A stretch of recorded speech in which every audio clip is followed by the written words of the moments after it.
Alléluia, on va s'asseoir. Bienvenue ce matin à notre culte du dimanche. Aujourd'hui c'est un décor spécial parce que Dieu nous l'a mis à cœur. Amen. Alors je suis pasteur depuis un bon moment maintenant, mais le mariage n'est pas un thème que j'ai déjà abordé dans mes prédications. Je prêche dans le mariage, ou bien je prêche pour le mariage uniquement lorsque je suis à une cérémonie de mariage. Mais m'asseoir et tenir un séminaire, c'est vraiment cette année qu'on a commencé à le faire. Alors on n'a pas fait parce que les uns le font, ou bien on n'a pas fait parce que c'est à la mode. On l'a fait parce qu'on s'est senti poussé par le Seigneur de le faire.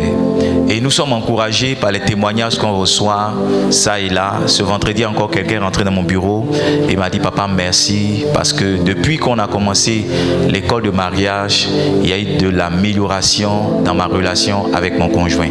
Cet homme-là que je connaissais, qui était comme cela avant, maintenant avec tes conseils et avec tout ce qu'on a appris ici, les choses se sont améliorées. Amen. Et je pense que non seulement il y a la connaissance que Dieu veut nous donner, mais il y a aussi la grâce qui veut nous permettre d'attraper. Amen. Amen. Alors, je fais partie de ceux qui croient que tout ce qu'on est et tout ce qu'on a vient forcément par la grâce de Dieu. L'apôtre Paul dit: je suis ce que je suis par la grâce de Dieu. Et j'ai fait une publication qui est aussi une partie de mon dernier livre qui est sorti aujourd'hui, qui est qu'il y a une grâce pour se marier. Quand vous voyez deux personnes ensemble depuis un bon moment, c'est vrai, ils vont vous dire il y a ceci, il y a cela, mais en réalité, il y a une force surnaturelle qui les garde et qui permet à leur mariage d'évoluer. Et je pense que dans cette saison, Dieu veut relâcher aussi cette grâce-là dans nos vies. Et bon, pour nous qui sommes mariés, Dieu veut aussi relâcher la grâce qui amène qu'il n'y a plus de palabres, il n'y a plus de disputes, il n'y a plus de discorde, il n'y a plus de complications. Et que le mariage, la maison devienne simplement des havres de paix. Quelqu'un dit Amen. Quelqu'un dit Amen bien. Alors je vais tout de suite partager avec vous ce que Dieu a mis dans mon cœur pour ce matin. Et puis suite à cela, vous allez poser des questions. Amen. Sentez-vous à l'aise de poser toutes sortes de questions, mais en rapport avec le mariage, l'éducation des enfants, tout ce qui concerne le mariage. J'ai voulu commencer cet exposé-là parce que si je vous donne le micro tout de suite, vous allez être timide, d'accord? Mais je pense qu'en faisant cet exposé-là, Dieu va ouvrir votre esprit. Il y a certaines préoccupations qui vont monter et il y a certaines réponses que le Seigneur va nous faire la grâce donc de recevoir. Alléluia. Ce matin, quand je me suis réveillé, est-ce qu'on peut avoir ensemble Genèse chapitre 2, le verset 24? Genèse chapitre 2, le verset 24. Ce matin, quand je me suis réveillé, le temps qu'on s'apprête, on a chez nous un appareil qui joue constamment une prédication. On a une clé, la clé du pasteur Diati. Je crois qu'il y a 200 messages sur cette clé-là. Donc chaque jour chez nous à la maison, il prêche sans cesse. Il prêche. Et je crois que depuis 2 jours, on est tombé dans sa prédication sur une série de mariages, de messages même qui concernent le mariage. On n'a pas voulu, mais pour nous, c'est un signe. En fait, on ne décide pas de ce qu'on va écouter. Donc la clé joue.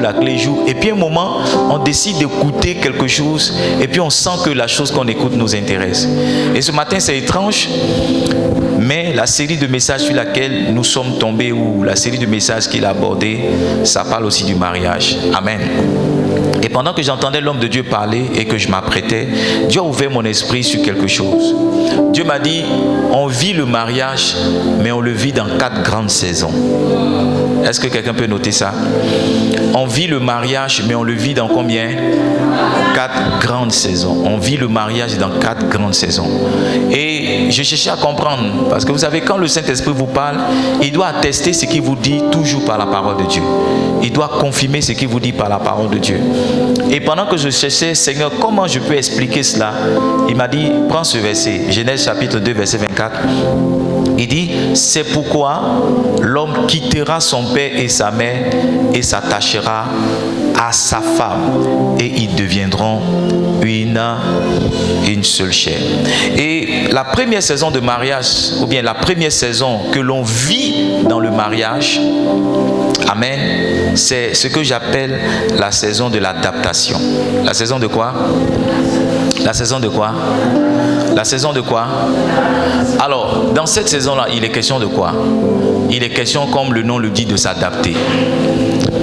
Quand tu rentres dans le mariage, tu n'es plus célibataire. Et avant, quand tu étais célibataire, tu rentrais quand tu voulais, tu sortais quand tu voulais. Il n'y avait personne qui t'appelait pour dire tu es où. Il n'y a personne qui t'appelait pour dire tu es à quel niveau, tu rentres quand. Mais à partir du moment où tu étais marié, tu n'es plus libre d'aller où tu veux, quand tu veux, avec qui tu veux. Et si tu ne t'adaptes pas à ta nouvelle situation, ça va créer des conflits. Et malheureusement, vous allez voir des hommes, leur femme va les appeler pour dire tu vas où? Il va dire mais pourquoi tu me demandes ça? Je suis le chef de la famille, j'ai pas besoin, tu n'as pas besoin de, j'ai pas besoin de te dire partout. Non, ta femme est en droit de savoir où tu vas. Et tu dois t'adapter pour dire désormais, il y a quelqu'un que je laisse à la maison. Ou quand je sors, il y a quelqu'un que je laisse à la maison. Et ce quelqu'un-là doit savoir où je vais. Et ce quelqu'un-là certainement doit s'impatienter de savoir à quelle heure je rentre et doit m'attendre pour que je rentre tôt.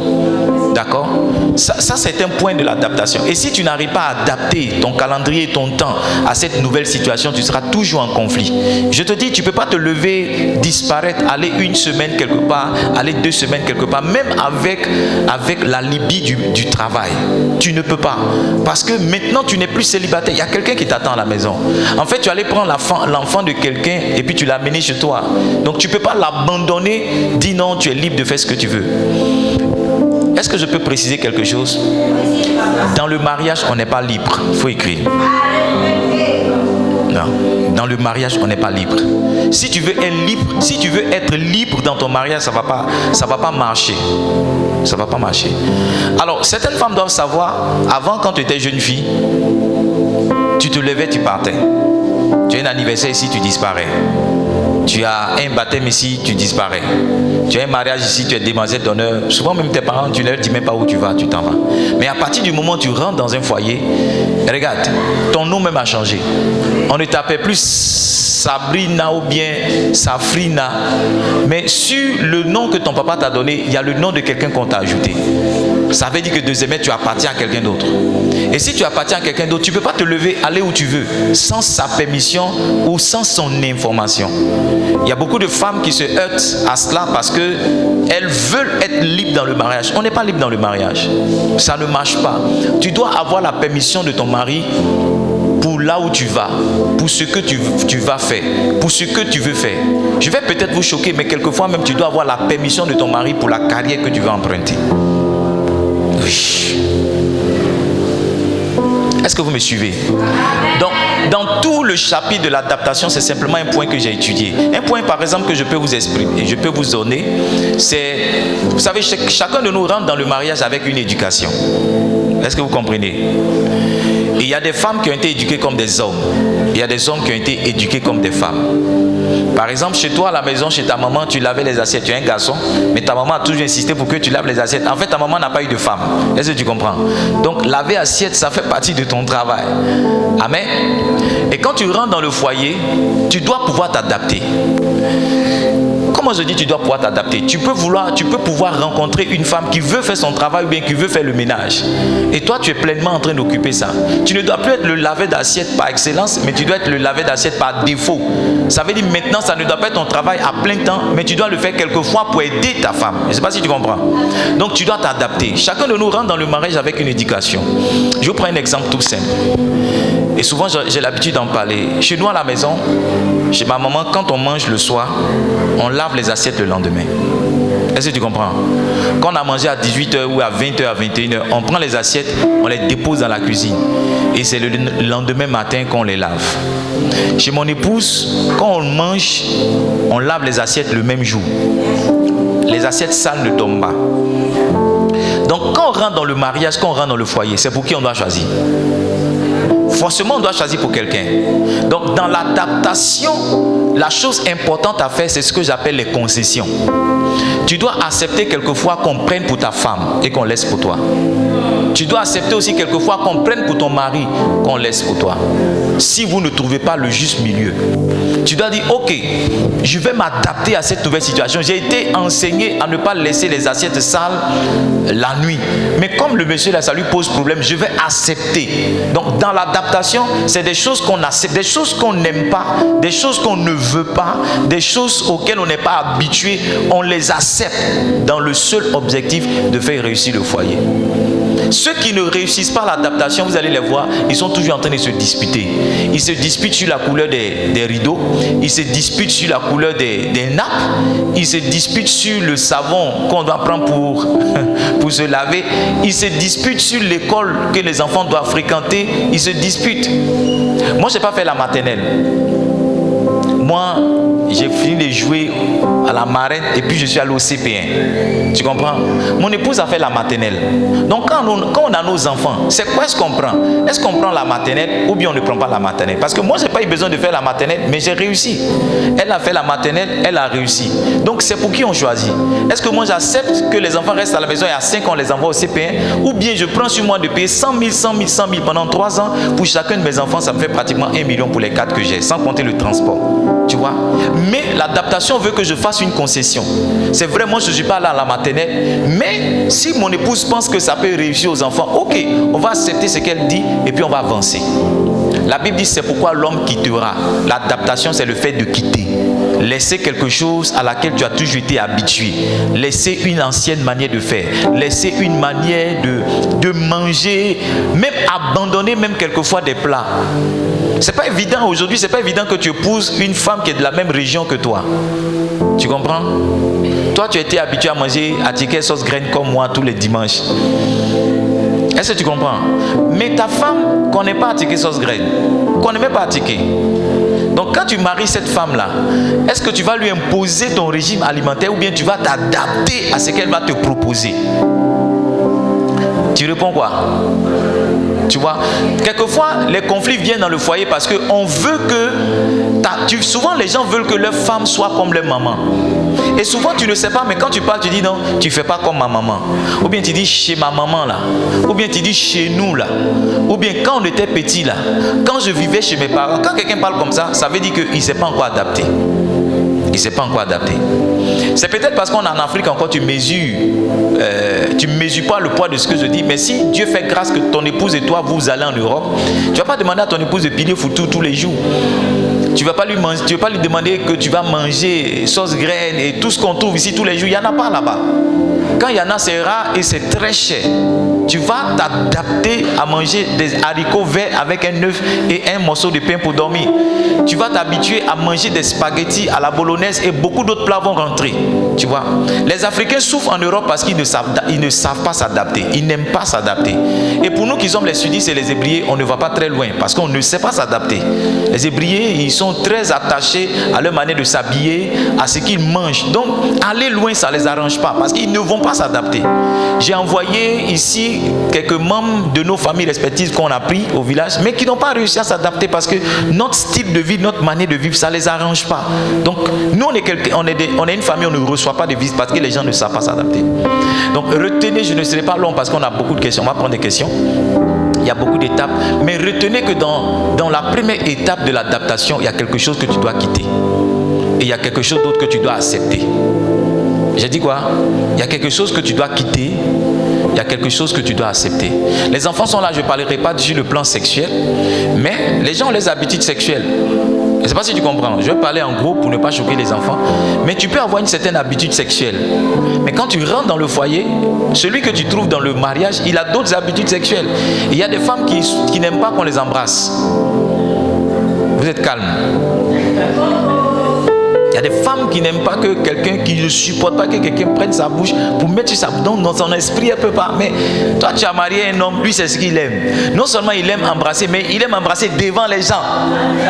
Et c'est étrange, mais c'est quand les gens sont là, il veut t'embrasser. Et tu vois, vous êtes toujours en conflit. Parce que toi, tu n'as pas encore accepté que le monsieur t'embrasse et qu'il t'embrasse devant les gens. Tu as grandi dans la timidité. Toi, on ne doit pas te prendre par la main. Toi, maman marche devant, papa marche derrière, ou bien papa est devant, maman est derrière. Maintenant, tu es dans un foyer où tu as rencontré un monsieur comme moi, mais qui veut montrer à tout le monde que tu es sa femme. Donc, partout, il va dire ton nom, ou bien il va te prendre par la main, ou bien il va t'appeler par ton petit nom en public. Tu vois? Et toi, tu n'as pas encore accepté ça. Et tu luttes avec. Et alors que tu luttes avec, lui, tu le repousses. Parce que lui, c'est comme ça qu'il est. Arrivé un moment, on doit choisir pour quelqu'un. On doit peut-être couper la poire en deux ou bien choisir pour quelqu'un. C'est ça qui est quitter et accepter. Donc cher papa, chère maman, chers futurs maris, chères jeunes filles, chères jeunes sœurs, ce que vous êtes en train de voir dans votre jeunesse, il y a des choses que vous allez quitter. Il y a des choses que vous allez quitter et il y a des choses que vous devriez accepter. Je pense que je vais donner un témoignage pour mon épouse et puis on va avancer dans la deuxième saison dans la vie du mariage. Je pense que mon épouse rêvait d'une carrière, n'est-ce pas? Hein? Tu rêvais de faire quoi dans la vie?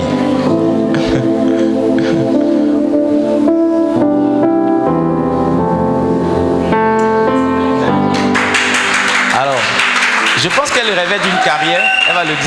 Qu'est-ce que tu rêvais de faire dans la vie? En fait, j'ai une maîtrise en espagnol.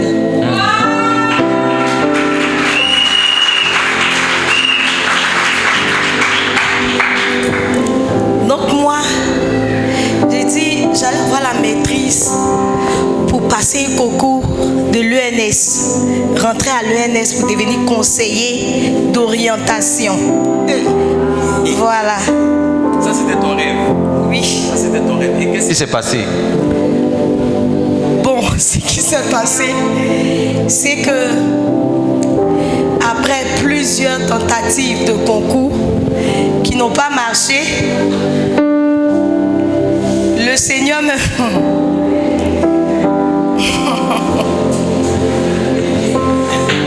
Il te va. Alors, ce que maman essaie de dire, c'est qu'arrivé un moment, elle a dû accepter qu'elle va être maman pasteur. Je ne sais pas si tu comprends. Je ne sais pas si tu comprends. Elle a dû abandonner, quitter sa carrière qu'elle a voulu, son rêve, et marcher dans le rêve que moi je lui proposais. Donc si vous voulez savoir peut-être qu'est-ce qui fait qu'on est heureux ou bien on est épanoui, c'est aussi une clé. Accepter elle de quitter quelque chose et me rejoindre dans quelque chose. Mais moi aussi j'ai accepté de quitter quelque chose et de rejoindre mon épouse. Un jour j'ai posé la question à mon épouse, je lui ai dit quelle est la plus grande preuve d'amour que je t'ai donnée. C'est-à-dire qu'est-ce que j'ai fait qui t'a montré que je t'aime. J'ai cru qu'elle allait me dire non, c'est le jour où tu m'as offert ceci, c'est le jour où tu m'as offert cela, ou bien c'est le jour où nous sommes allés là. Mais mon épouse m'a dit, c'est quand j'ai su que tes parents n'étaient pas forcément d'accord pour notre union et qu'au lieu de choisir le côté de tes parents, tu as choisi mon côté. C'est-à-dire, le fait que tu aies quitté là-bas pour venir vers moi, c'est ce jour-là, j'ai su que tu m'aimais vraiment. Alors, vous devez savoir que tous les mariages, les parents ne seront pas forcément d'accord. Hein. C'est comme ça, un mariage qui doit être bon, les parents ne sont pas forcément d'accord. Mais après, c'est dans la négociation, c'est aussi dans la démonstration. Démontrer à tes parents que tu veux vraiment négocier avec. On finit toujours par céder et avoir ce qu'on veut. Donc, quand vous allez vivre dans le mariage, la première étape, la première saison que vous allez rencontrer, ça sera ça. Quand toi et madame, vous allez rentrer sous le même toit, ça sera s'adapter. À quelle heure on dort? À quelle heure on dort? Moi, je dors tôt pour me réveiller tôt. Mon épouse dort tard pour se réveiller tôt. Si. Donc, au départ, ça me fatiguait beaucoup parce que moi, je vais dormir à 20h, 21h. Et elle vient dormir à 23h. Et quand elle vient dormir, elle va tourner dans la maison. Et moi, je suis très sensible. Je ne dors pas profondément, c'est rare. Je ne sais pas dormir profondément. Quand je dors, tous mes sens sont encore activés. Donc, le moindre bruit qu'elle fait, ça me réveille. Si elle appuie l'interrupteur, pouf, ça me réveille. Donc, quand elle vient dormir à 23h, moi, je ne dors plus jusqu'à 3h du matin. Vous savez ce que j'ai accepté de faire maintenant? J'ai accepté de rester éveillé jusqu'à 23h. Oui. Parce que ça a toujours été l'objet de palabres. Ça a toujours été l'objet de palabres. Ah, quand je dors, tu me réveilles. Ah, tu m'empêches de dormir. Je fais toujours, je vais m'asseoir à la télé, au salon, je regarde la télé jusqu'à ce que je retrouve le sommeil. Tu vois? Mais ça n'a pas changé. Donc, arrivé un moment, c'est moi qui ai dû quitter quelque chose, adopter une nouvelle manière de faire pour qu'il y ait la paix dans le foyer. Donc maintenant, je dors. Si je lui demande, si vous demandez hier, elle a dormi à quelle heure? Tu as dormi à quelle heure hier? Donc vous lui demandez de nous deux qui dort le premier, qui va au lit le premier, c'est moi. Tu vois? Donc maintenant, on va au lit pratiquement ensemble parce que j'attends. Ou bien, quand je suis trop fatigué, je l'encourage à faire vite. Ce qu'elle fait bien dur là, je l'encourage ou bien je l'aide à faire. Comme hier comme ça, j'étais fatigué avec la discipline financière. Mais si je partais dormir à 20h, à 23h, elle allait me réveiller. Donc je suis resté avec elle, tourné avec elle. Mais vers la fin même, je l'ai dévancé. Et maintenant, quand je dévance, je tourne sur moi-même pour ne pas dormir. Donc, je prends un livre, je regarde quelque chose. Parce que si elle dort, qu'elle rentre, ça va me réveiller.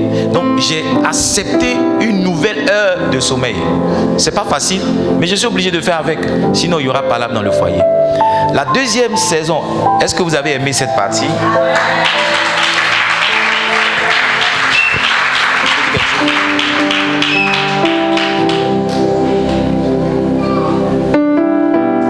Alors, la deuxième saison dans le mariage, c'est ce que j'appelle la formation.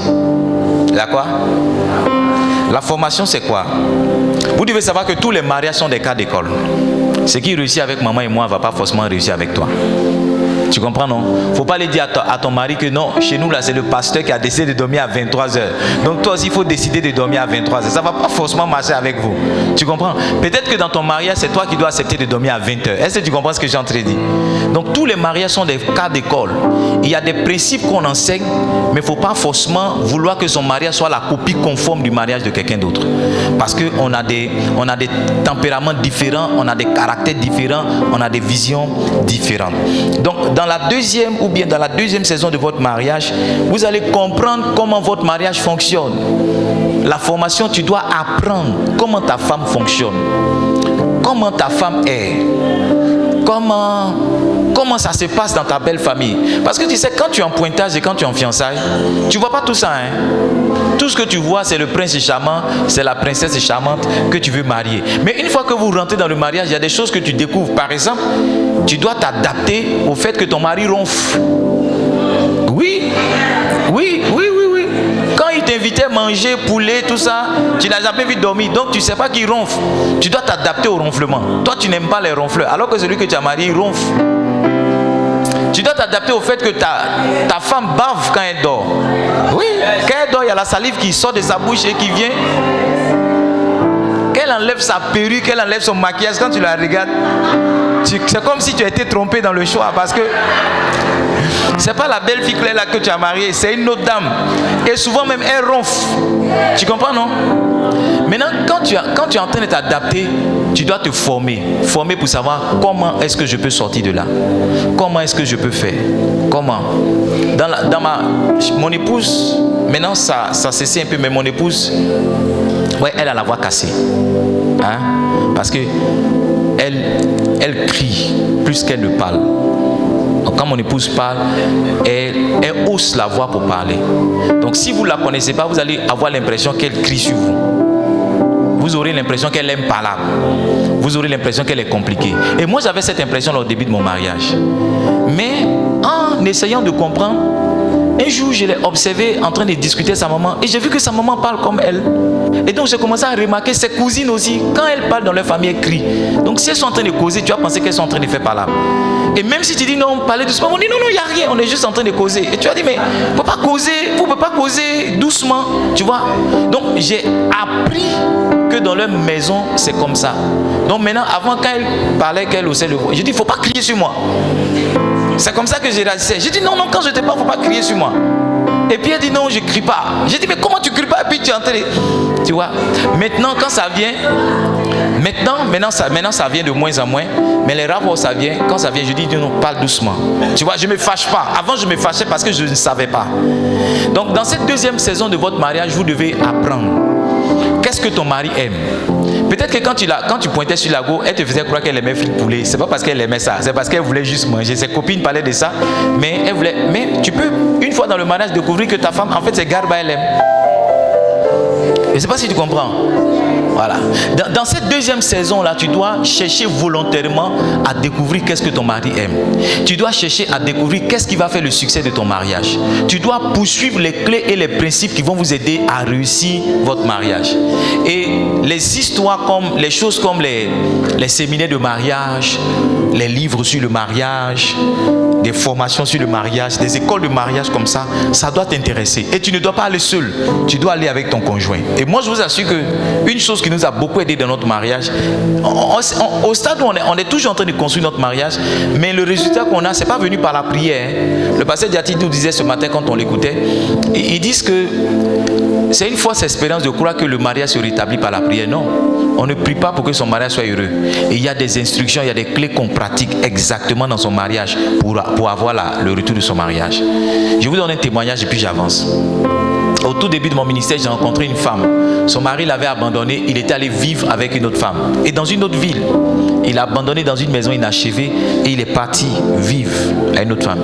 Et quand la dame est venue me voir, elle m'a expliqué, elle a même pleuré. C'était l'une des premières fois que je vois une maman vraiment pleurer. Quand on dit une femme souffre dans le foyer, c'était ma première fois de vivre ça. Et la dame, elle s'est vraiment confiée à moi. Elle a pleuré. Vous savez, tout ce que j'ai eu à faire, que le Saint-Esprit m'a inspiré, le Saint-Esprit m'a dit de lui dire qu'elle prenne son téléphone et qu'elle envoie un message à son mari dans lequel elle s'excuse pour n'avoir pas été la femme qu'il aurait toujours voulu avoir. Je vous assure. Elle était venue vers moi pour que je prie, mais c'est ce que le Saint-Esprit m'a dit. Donc j'ai dit, madame, je ne sais pas, mais le Saint-Esprit me dit de te dire de prendre ton téléphone. Ils étaient jusqu'au tribunal en séance de divorce. Ils avaient déjà fait comment on appelle ça? Des séances avec le juge. Ils étaient déjà passés plusieurs fois. Et je vous assure que lorsqu'elle envoyait ce message à son mari, il dormait avec une autre femme, il vivait avec une autre femme, mais ça créait quelque chose dans leur mariage. Oui, quand ils se sont retrouvés au tribunal, le monsieur a eu une autre position. Aujourd'hui, je vous parle, le monsieur est retourné avec sa femme. Oui. Il a fini leur maison, leur foyer est rétabli. Oui, quand je vois la maman là, aujourd'hui elle porte pantalon, elle est heureuse, elle a même grossi, elle est épanouie. Mais c'est venu comment? C'est venu parce que leur division est venue comment? Parce qu'elle ne savait pas comment rendre son mari heureux. Elle ne savait pas comment rendre son mari heureux. Tu peux penser que donner un pagne à ta femme, c'est ça qui va lui rendre heureux. C'est faux, c'est ça qui va la rendre heureuse. C'est faux, hein. Tu peux penser que préparer le foutou pour ton mari, coucher avec lui la nuit, c'est ça qui va le rendre heureux. C'est faux. Tu dois découvrir au fond qu'est-ce qui fait plaisir à ton mari. Et ça, c'est une école. Quelquefois, tu dois aller jusque dans sa famille pour demander à ses soeurs, qu'est-ce que votre frère aime? Demander à sa maman, qu'est-ce qu'il aime? Qu'est-ce que... Tu dois vraiment chercher à te former. Comment est-ce qu'on fait réussir son foyer? Comment est-ce qu'on rend une femme heureuse? Comment est-ce qu'on fait ceci? Comment est-ce qu'on fait cela? Les enfants sont là, mais même sur le plan sexuel, comment est-ce que tu peux amener ton épouse jusqu'à une certaine satisfaction? Est-ce que tu as une fois posé la question à ton épouse dans vos ébats, est-ce que ce que je fais là même, ça te convient? Si tu lui demandes, sincèrement, tu vas voir qu'elle va te dire non. Elle fait comme ça, depuis 10 ans, elle prend ça comme ça. Elle espère qu'un jour ça va aller, mais elle prend ça comme ça. Tu vois, parce que tu t'es jamais intéressé même aux besoins et à la satisfaction. Mais je t'assure que si tu commences à lire des livres, tu vas avoir honte. Quand tu vas venir voir ta femme, tu vas dire vraiment, j'étais un con quoi. J'étais vraiment un con. Je te demande pardon pour tout ce que j'ai fait. Donc cette deuxième saison de votre mariage, c'est la saison où chacun de vous cherche à rendre l'autre heureux. Récemment, je lisais un livre qui s'appelle Les 5 langages de l'amour et j'ai découvert une chose étrange. J'ai découvert qu'il y a des langages par lesquels on montre son amour à l'autre. Moi, il y a des choses que je faisais, mais ce n'était pas intentionnel. Je faisais ça comme ça, parce que j'ai entendu dire... Mais quand j'ai lu ce livre-là, j'ai découvert que tu peux être avec une femme et puis elle sera malheureuse avec toi. Elle est mariée avec toi, mais elle n'est pas heureuse. C'est pas que tu es une méchante personne, c'est pas que tu es une mauvaise personne, mais c'est qu'elle aime. C'est qu'elle veut qu'on lui fasse. C'est qu'elle préfère. Toi, tu ne sais pas faire ça. Par exemple, ta femme, elle aime les moments de qualité. Elle aime quand vous êtes deux, vous partez manger poulet, partez manger une glace. Ou bien elle aime quand vous êtes à la maison. Elle aime les attouchements, par exemple. Elle aime quand tu la touches, quand tu la prends. Tu vois. Et toi, c'est étrange. Mais toi, tu n'aimes pas ça. Quand elle veut te toucher, tu dis, ah, les gens sont là. Ou bien quand elle veut te toucher, tu dis, ah, même à l'église encore, tu vas me toucher, arrête. Ou bien vous allez à l'église ensemble, vous êtes dans la même église, mais tu lui dis, va, je viens.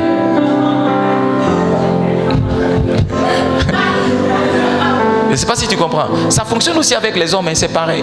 Donc à cet âge de votre relation, vous devez chercher volontairement comment comment rendre l'autre heureux.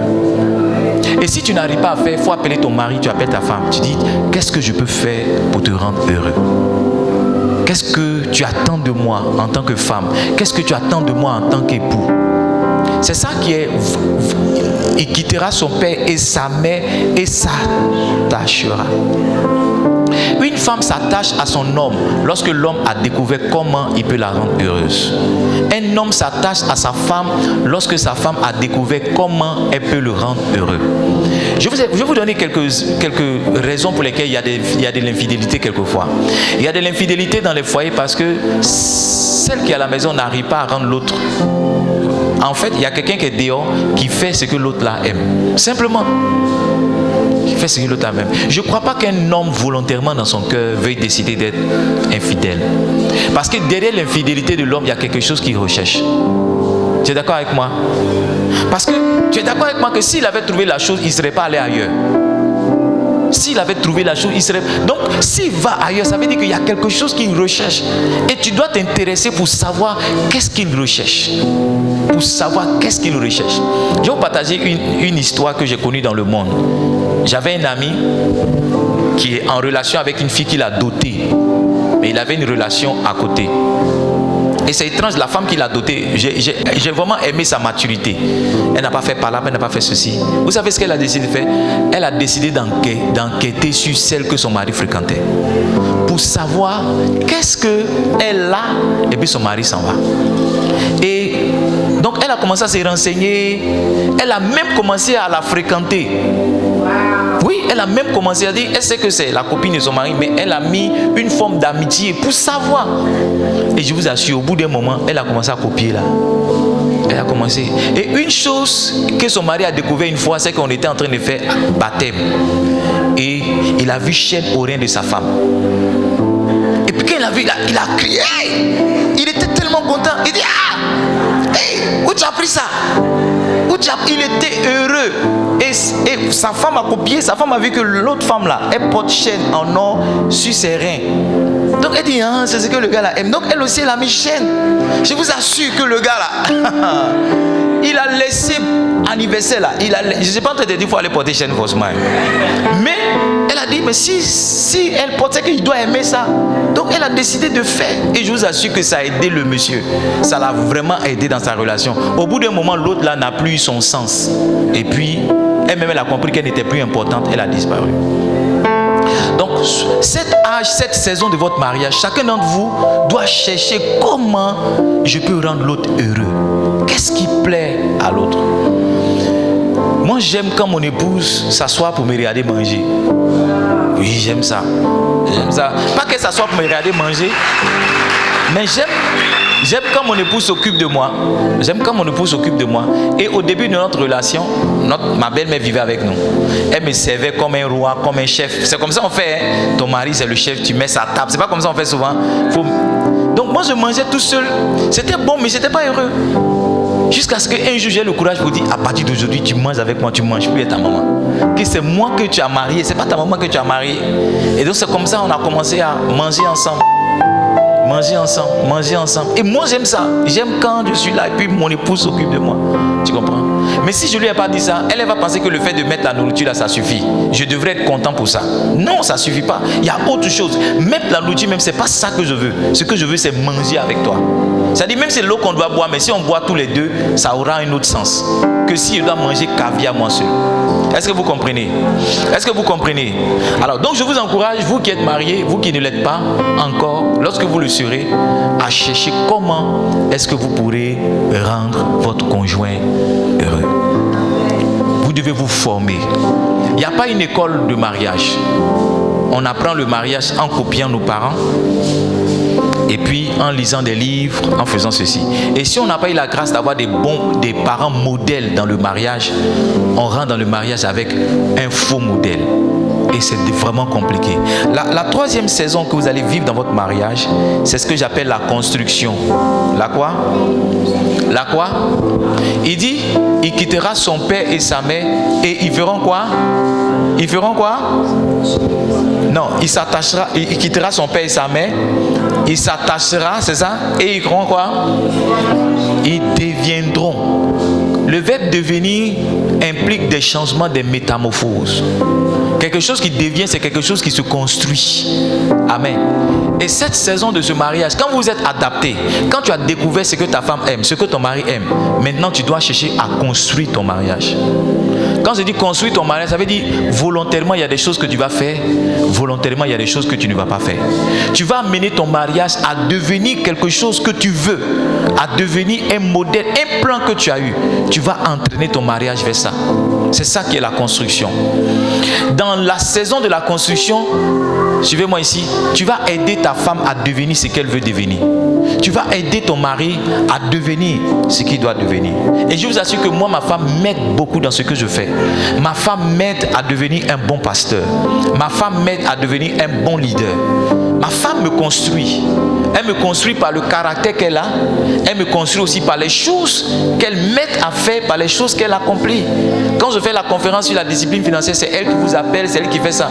Moi, je suis le conférencier, mais elle m'aide à manifester le conférencier que je suis. Quand je suis là, on va voir les photos. On va dire, mais c'est elle qui est derrière, elle est en train de tout organiser. Donc, dans cette saison du mariage, tu dois quelquefois abandonner ton plan et puis aider ton conjoint à rentrer dans son plan. C'est en ce moment-là qu'un homme peut peut-être payer des coûts pour sa femme. Ta femme n'est peut-être pas allée à l'école, mais tu peux encourager ta femme à aller à l'école. Tu l'accompagnes, fais les cours et tu rentres avec elle. Tu peux encourager ta femme si tu sais qu'elle a un appel au ministère. Tu peux encourager ta femme. Tu peux être celui-là qui achète sa première Bible. Tu peux être celui-là qui achète sa formation. Et je veux bénir Dieu vraiment. Il y a un pasteur, un monsieur que je connais qui n'est pas de cette église, c'est le mari de pasteur Christelle. Et je veux vraiment qu'on acclame le Seigneur pour sa vie. Alors, parce que excuse-moi, parce que ce sont des choses assez personnelles quand même, mais je veux partager ça pour édifier les gens. Une chose que j'ai observée dans la vie de ce monsieur-là, c'est que il pousse sa femme à devenir ce qu'elle doit devenir. C'est-à-dire, il a compris que sa femme a un ministère, un appel de pasteur. Il pousse sa femme à devenir ce qu'elle doit devenir. C'est pourquoi il accepte que sa femme soit dans cette église et que lui soit dans une autre église. C'est pourquoi, quand il y a des histoires de tribus, mais il est impliqué, il n'est pas là, mais il est impliqué. C'est pourquoi il accepte quelquefois que sa femme m'accompagne dans des programmes, alors que souvent on va même pour faire des veillées. La dernière fois, je suis allé prêcher à Yopougon, on est venu, on a quitté là-bas, je ne sais pas, vers 2h, vers 3h, vers 4h. Mais j'ai dû, parce qu'il n'y avait pas la place dans la voiture, j'ai dû la laisser pour qu'elle parte à la gare, prendre une voiture pour venir. Voyez-vous? C'est quel homme qui va dire non, dont ton pasteur t'a laissé la nuit là, tu allais rejoindre ton pasteur. Si ce n'est pas quelqu'un qui veut aider sa femme à devenir ce qu'elle doit devenir. Donc ils sont dans cette saison de mariage, aider chacun à devenir. Elle aussi, je sais qu'elle aide son mari à devenir ce qu'il doit devenir. Elle travaille aussi sur lui, elle travaille dans sa vie, dans la prière, dans des instructions, dans des conseils, dans des séminaires, pour que lui aussi, ce qu'il doit devenir, il le devienne. On ne vient pas dans le mariage pour se réaliser seul, on aide l'autre aussi à se réaliser. Oui, on ne vient pas dans le mariage pour s'accomplir seul, on vient dans le mariage pour aider l'autre à s'accomplir. En fait, vos deux accomplissements vont se mélanger à arriver un moment, au point que ta lumière d'homme va déteindre sur ta femme, au point que la lumière de ta femme va aussi déteindre sur toi. Quand ta femme sera une bonne femme en train d'être vue devant, mais on dira, mais qui est son mari? Et c'est toi qu'on va acclamer. Quand tu seras un homme en train de briller, on va dire, mais qui est sa femme même? Qui est sa femme même? C'est pourquoi les hommes disent dans le monde que derrière un grand homme se cache une femme de... Bon, je sais que vous connaissez cette expression-là. Mais pour vous dire que dans le succès qu'un homme a, il y a la contribution de sa femme. Je ne sais pas si je parle ici. Dans le succès de tout homme, il y a la contribution de sa femme. Dans le succès de toute femme, il y a la contribution de son homme. Donc si vous êtes rentré dans le mariage, vous devez travailler à faire réussir votre femme. Vous devez travailler à faire réussir votre homme. C'est en ce moment-là que vous allez devenir. Vous allez devenir. Dieu a mis ce dont tu as besoin dans un homme, c'est pourquoi il t'a amené vers lui. Dieu a mis ce dont tu as besoin dans une femme, c'est pourquoi Dieu l'appelle ton aide. Je ne sais pas si tu comprends. Donc ce qui est rentré dans ta vie là, aide-toi à t'aider à faire et à devenir quelque chose. Toi aussi, il y a quelque chose qu'elle a prise de toi et donc tu dois l'aider aussi à s'accomplir. Ne laissez pas votre femme se débrouiller tout seul. Ne laissez pas votre mari se débrouiller tout seul. Ton mari est en train de faire quelque chose, va l'aider à le faire. Ta femme est en train de faire quelque chose, va l'aider à le faire. Et tous deux, chacun va devenir ce qu'il doit devenir et le mariage sera un succès. La dernière saison de votre mariage que vous allez vivre, ça sera ce que j'appelle la saison de l'héritage. la saison de l'héritage, la saison de la construction. Une chose que j'ai mentionnée, j'ai pas dite, dans la saison de la construction, vous allez construire une famille, vous allez bâtir une famille, vous allez décider d'avoir des enfants. Quelle éducation vous voulez donner aux enfants? Quelle école vous voulez que les enfants fréquentent? Dans quelle filière vous voulez que les enfants partent? Mon épouse et moi, ce sont des sujets de conversation. Cette année, on a eu un challenge parce que tous mes enfants vont à l'école, vont au CP1 à 5 ans. Mais je ne sais pas, dans mon cœur, avec Némi, il fallait qu'il parte à 4 ans. Et j'ai lutté avec ça. J'ai dit, mais c'est des choses même que je prêche à la chair. J'ai lutté avec ça, j'ai lutté. Et j'ai dû appeler mon épouse pour dire, voici ce que je sens dans mon cœur. Et mon épouse a dit, non, elle n'est pas d'accord. Il faut qu'il fasse la grande session. Il faut. Donc, on a fait venir les enfants pour trancher. Qu'est-ce que vous pensez? Voici ce que je veux qu'on fasse. Voici ce que maman dit. Et donc, les enfants ont dit non. Ils ont dit non, papa, il faut qu'il fasse la grande session. Parce que c'est en grande session qu'on apprend à faire A, B, C, D.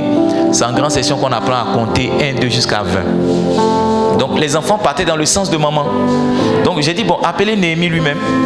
Quand Néhémie est venu, j'ai dit, il faut compter. Donc, il a compté 1 jusqu'à 20. J'ai dit, vous dites que c'est en grande session qu'on compte de 1 jusqu'à 20. Le gars n'a pas fait grande session, il peut compter de 1 jusqu'à 20. Donc, leur argument était déjà invalide. Donc, on dit, il faut faire A, B, C. Il a commencé à faire. Donc, tout le monde a vu qu'il avait les rudiments pour partir. Mais en fait, j'ai compris plus tard pourquoi le Seigneur voulait qu'il parte. Parce qu'en fait, quand on a déménagé, c'était compliqué pour qu'on quitte là où on est pour venir là. Donc, comment je vais trancher? J'ai demandé à Néhémie lui-même, est-ce qu'il veut aller au CP1? Bon, c'est quelque chose qui est nouveau pour lui, donc il disait non, que lui, en tout cas, il veut aller dans son école. Et il m'a dit que surtout qu'ils ont refait la clôture de son école, parce que pendant les vacances, ils ont refait la peinture, la clôture. Donc, il s'est dit que cette année-là, son école doit être intéressante. Premier jour d'école, dans l'école d'Adoka, j'ai dit bon, quand on partait inscrit à Adoka, j'ai dit va avec Néhémie. Peut-être que s'il voit l'école de sa soeur, quelque chose va se passer. Donc elle est partie avec Néhémie, inscrit à Adoka. Et puis, je ne sais pas comment elle a fait, mais André lui a proposé de rentrer dans la classe de CP1. Et il est rentré, il n'est plus venu. Il dit non maman, c'est bon, j'ai resté ici. Et elle est partie faire l'inscription d'Adoka, mais elle est revenue sans lui. Et donc, quand il est revenu à midi dans le cas, j'ai dit, est-ce que CP1 ça te plaît? Il dit oui. Donc c'est à midi, là, on a appelé Florent, on a payé Kaki, Florent a cousu le même jour, et puis le lendemain, il est parti au CP1. Voyez-vous, ça c'est la construction. Chacun d'entre nous est impliqué dans ce que les enfants doivent devenir. Et on a un plan, l'école que les enfants doivent fréquenter, quelle éducation on veut qu'ils aient, qu'est-ce qu'on autorise, qu'est-ce qu'on n'autorise pas. Ne vivez pas dans le mariage et laissez les enfants là. Tu es avec ton mari et puis... que Dieu nous aide. La 4e saison du mariage, je finis sur ça et puis on va poser des questions. C'est ce que j'appelle l'héritage. L'héritage, c'est qu'est-ce que tu laisses à tes enfants. Vous devez arriver à un moment de votre mariage où maintenant vous ne vivez plus que pour vous. Vous vivez pour laisser quelque chose aux enfants. Écoutez-moi, à tout moment on peut mourir.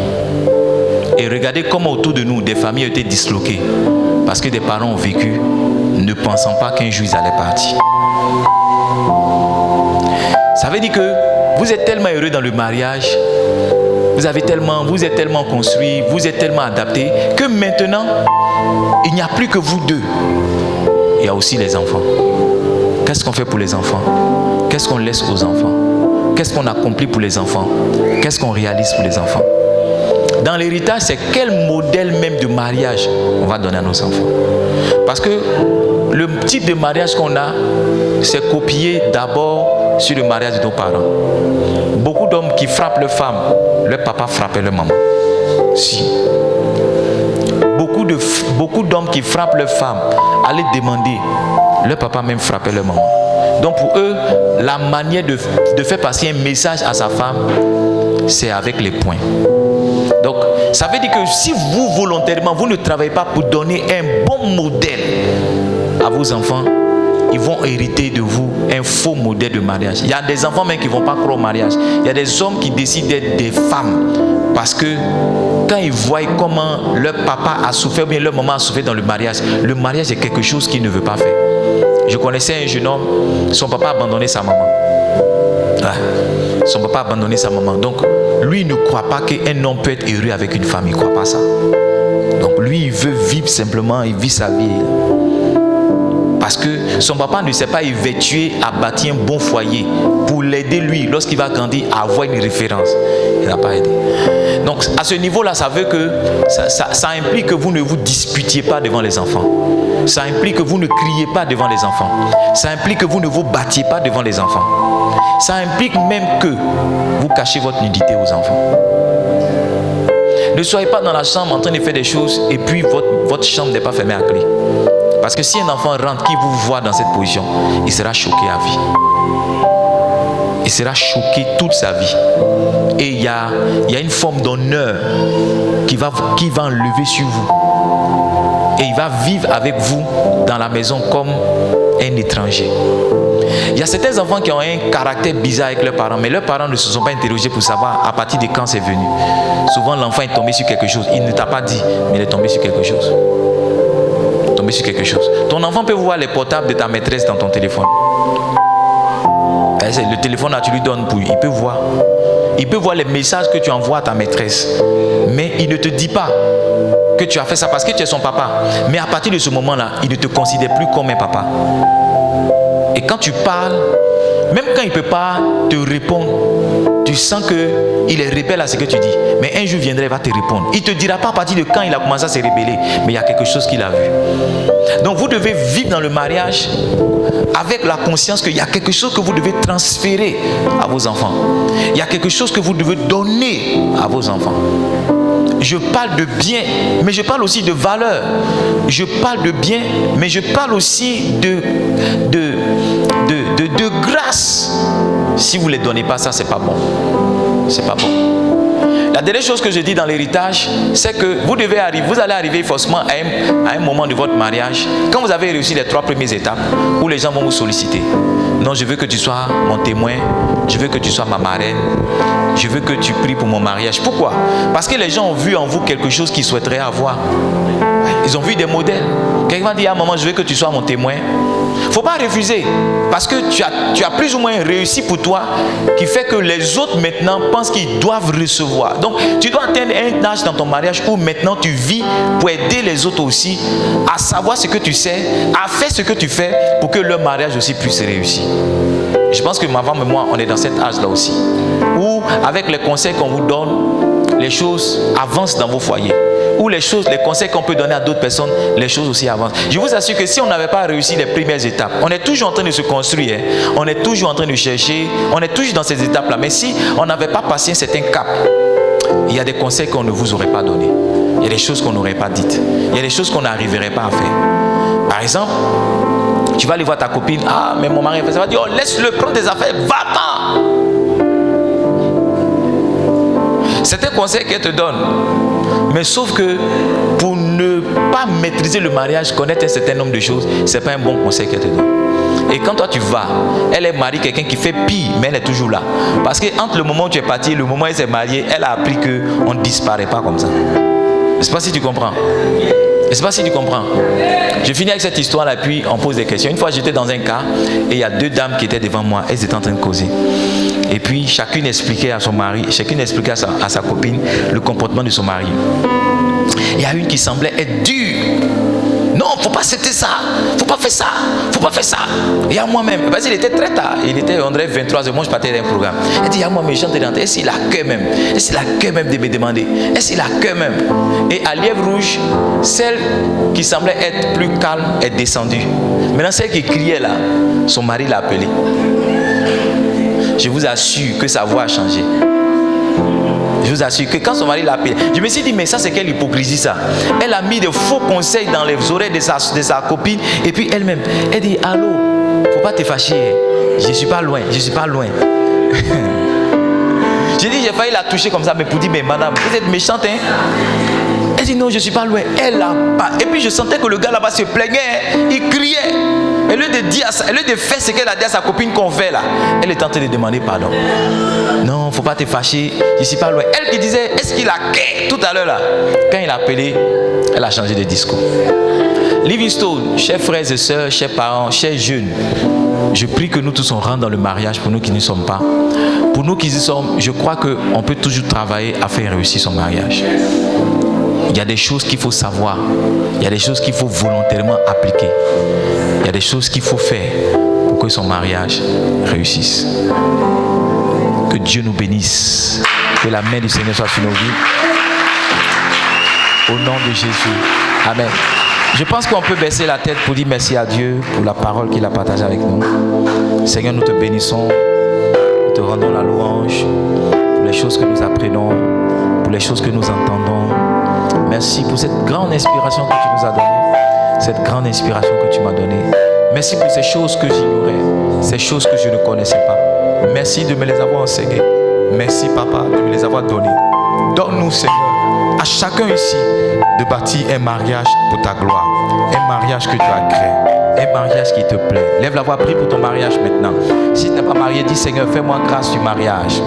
Fais-moi la grâce du mariage. Si tu n'es pas marié, si tu es marié, dis Seigneur, aide-moi à bâtir un bon foyer. Aide-moi à bâtir un foyer paisible. Donne-moi la force de pardonner à mon conjoint. Donne-moi la force d'accepter, de quitter un certain nombre de choses. Donne-moi la force de faire des concessions. Il y a des choses que je n'ai pas acceptées jusqu'à maintenant. Mais Seigneur, au stade où je suis arrivé, je dois réaliser maintenant que c'est important et avancer. Donne-moi la force. Donne-moi la force. Lève la voix, prie. Dis Seigneur, donne-moi un esprit de révélation et que je sache qu'est-ce qui ferait plaisir à cet homme, qu'est-ce qui ferait plaisir à cette femme. Que je découvre, Seigneur, par la communication, mais aussi par mes enquêtes, ce qui ferait le bonheur de mon conjoint, ce qui ramènerait la paix et la restauration dans mon foyer. Donne-moi de le savoir. Donne-moi la force aussi, une fois que je le sais, de l'appliquer au nom de Jésus. Dis Seigneur, donne-moi la force. Donne-moi les moyens de construire mon mariage. Donne-moi les moyens de construire mon foyer. Donne-moi les moyens de construire mes enfants. Donne-moi les moyens, Seigneur, de le faire. Donne-moi d'assumer pleinement ma responsabilité de chef de famille. Donne-moi, Seigneur, d'assumer ma responsabilité de chef de famille. Prie, dis Seigneur, donne-moi la force d'assumer ma responsabilité d'épouse, ma responsabilité d'aide, et que mon foyer soit dans le bonheur. Est-ce que tu peux prier? Est-ce que tu peux prier? Dis Seigneur, donne-moi les moyens maintenant de travailler pour l'héritage, de donner un héritage, un modèle de couple à mes enfants, un modèle de couple autour de moi. Donne-moi d'aider aussi les couples autour de moi. Donne-moi d'aider des familles à être restaurées, des familles à être regagnées, des familles, Seigneur, à retrouver leur paix.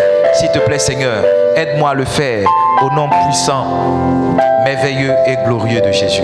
Quelqu'un dit Amen avec moi.